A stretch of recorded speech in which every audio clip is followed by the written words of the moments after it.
Do you understand how that looks? Do you see any ethical concerns over that? No. I already knew the issues. I knew where the votes were going to fall. Time allocation decisions were made. So because it wasn't going to go your way, you abdicated your responsibilities? Is letting him do this safe for him or for the residents or for first responders? All right. So if you can get in there, this was the first leak. This is not, I've had 2 leaks since I've been here. Okay. Everything that's falling out, everything is falling out from under the mobile home. On September 23rd, a woman who asked to be called Miss Richards gave us a tour of the mobile home she's renting on Santa Circle in South Congaree. At every turn, there was a new problem. Oh, yeah, sure enough, it's already started. Yeah, because it's leaking from my thing. Anytime I run it, it leaks. So this is what she did. She put a piece of wood over it one time, put sand over it. So this is your septic tank? Yes. Oh my gosh. This is one of the big holes. As you see this, I had to stuffed and look. They got the roaches just come. Now this is a hole. They're coming from outside. Is that like rat poop? They chewed up the wood. The rats are chewing up the wood. She says the roaches and rats forced her to put in a playpen in her own living room. I had to stay up at night to make sure roaches wouldn't attack my kids. So they don't sleep in their room. My little ones sleep with me. And I'm just fed up. I'm tired. I'm living a nightmare. I'm fed up. I'm tired. One thing I think people might ask is why stay here? Right. If it's Well, in the beginning, my light bill, because she has electrical issues since I came in. So in the beginning, my light bill was about $1,700 a month. So it's hard for you to pay $700 a month of light bill and pay $700 a month of rent and try to save up to move. And the money that I spent daily, like $93 a day, just to keep the roaches down, to keep the rats out. You know, I rat spray. I mean, I'm spending too much just to keep them safe, to even save up to leave. DHEC records show the agency first alerted landlord Naomi Halter about the wastewater leak back in November. After months of back and forth, the agency ordered her to fix it in May. However, yesterday, DHEC told us that Halter had met the requirements of that order. DHEC inspectors had gone to the site 3 times, once in June before our interview with Richards and twice thereafter, finding no wastewater leaks. Richards tells us that the leak continues as of Tuesday. The same week we talked with Richards, I took a short drive to Genesis Circle. Neighbors shared a similar story. We can't, some of us cannot afford to move just like that. Like I'm saying, I'm on a fixed income. Neighbors showed me more holes in the floor and even a burst water pipe. This video was filmed in September. DHEC reports first notifying Halter about the leak in March. The agency reported to WIS this week the situation has been corrected. The tenant won't get to enjoy the repairs. Halter evicted her in September over missing rent. An email from the Federal Rental Assistance Program SE Stay Plus shows it told Halter the money was coming in August, but the eviction proceeded. South Carolina's Residential Landlord and Tenant Act requires a landlord to keep the premises in a fit and habitable condition. Richards has taken Halter to court, and a magistrate ordered Halter to make repairs in June. A follow-up hearing was scheduled for earlier in October. She attempted to hold Halter accountable here at the Oak Grove Magistrate's office. The goal was to have Halter held in contempt of court. That hearing was continued. Attempts to arrange an interview with Halter and her attorney for this story were unsuccessful. No one is in the office at the present time. Please leave a message, name, and number. I sat down with South Congaree's chief of police, its mayor, and its part-time code enforcer. They say code enforcement has become a recent priority for the department. Was code enforcement being done to the top tier to where it's at now? Absolutely not. Was there certain things that were addressed? It was, and those things would be on a complaint basis. Councils change, mayors change, people change, and we're going to follow the lead of our leaders, and this mayor has said that she wants to clean up the town, and that's what we're going to do. The special called council meeting will come to order.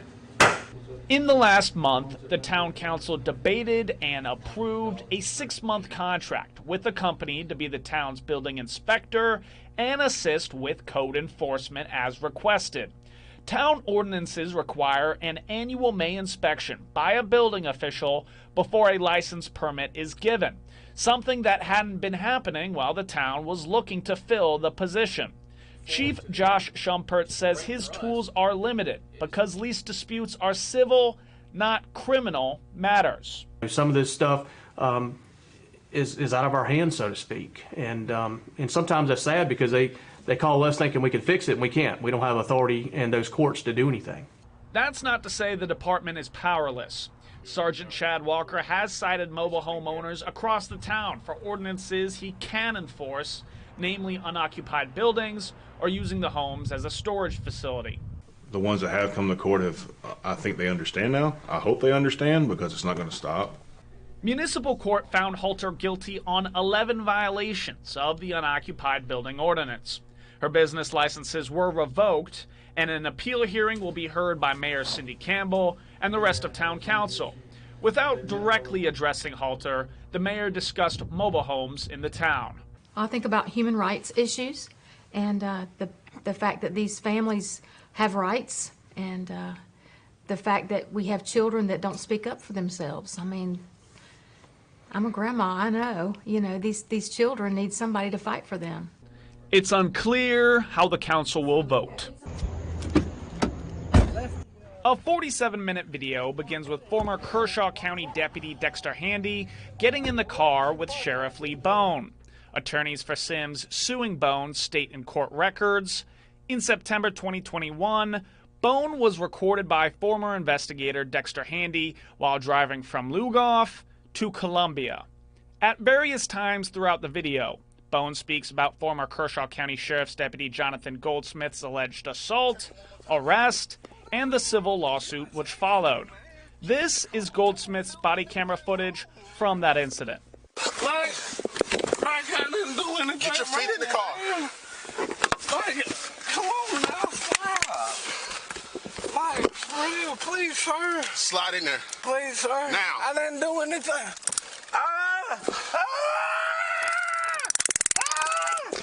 Please, sir. Attorneys Brett Perry and Robert Butcher filed a civil suit over the Sims incident, and it settled for $1.5 million on behalf of Sims. In the civil case, they researched Goldsmith's and Bone's history.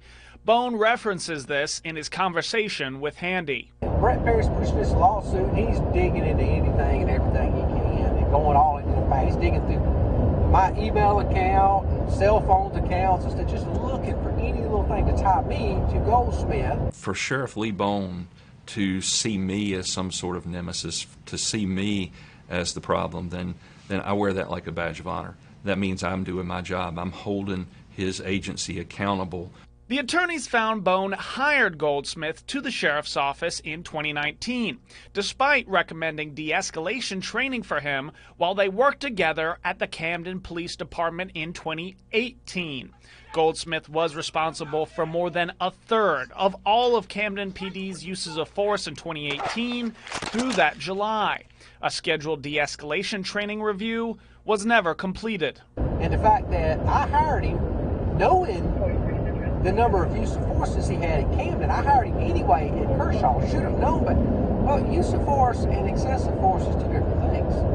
I would never tell a deputy that I expect you to do whatever you can to make sure you don't hurt this person resisting arrest. You're not going to do that. You do whatever you got to do to make sure you don't get hurt, and anybody from the public gets hurt, and you're able to detain and put this person in custody. That is what you need to do. Yes, minimum amounts that you need to do, but how do you question what is a minimum amount? As a leader, what he should be doing is gathering his leadership and saying, where did we fail? How do we change this? How do we protect ourselves? How do we protect the citizens of Kershaw County?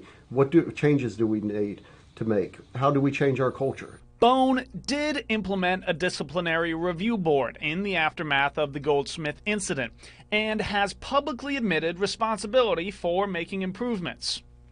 Is that why we started the disciplinary review board thing? Yeah, oh yeah, it's like, okay, we're missing some parts here, and we learned a lesson. Yeah. We're not perfect. If the public if the public's looking for perfection out of us, we're going to always let them down. You know, we are nothing more than citizens with badges. We got to do better in our training. We got to make sure these guys understand what right and wrong is, and we got to keep going better and going into the future. Teaching the guys better. Perry has sued Bone and Goldsmith 3 times for violating the constitutional rights of plaintiffs. Bone shared frustrations with concerns over constitutional rights. And in their opinion, the anti-police opinions, well, y'all signed up for it. Nobody made y'all do that job. Okay, look, if we're not doing it, who will? Do you not think we need some type of law and order around here? Do y'all just want to let things go? Well, y'all violated his constitutional rights. I get so tired of this constitutional rights garbage. Yes, Constitution is in place to protect people from government.